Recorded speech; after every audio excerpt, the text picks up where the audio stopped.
భారీ స్థాయిలో సక్సెస్ చేయాలనేది మేమందరం జిల్లా వాళ్ళందరూ మాట్లాడుకోవడం కూడా జరిగింది.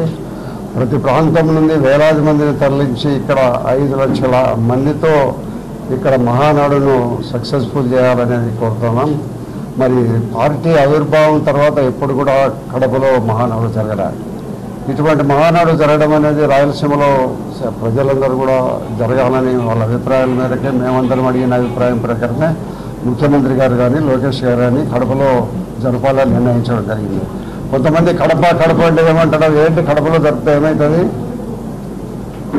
కడప అంటే ఏమనుకుంటారు, ఏం లేదు, ఇక్కడ అందరం ఉన్నాం, అన్నిటికూ సిద్ధంగా ఉన్నాం. కడప ఇప్పుడు ప్రజాస్వామ్య పద్ధతిలో 10 సీట్లకు 7 సీట్లు గెలిచినాం.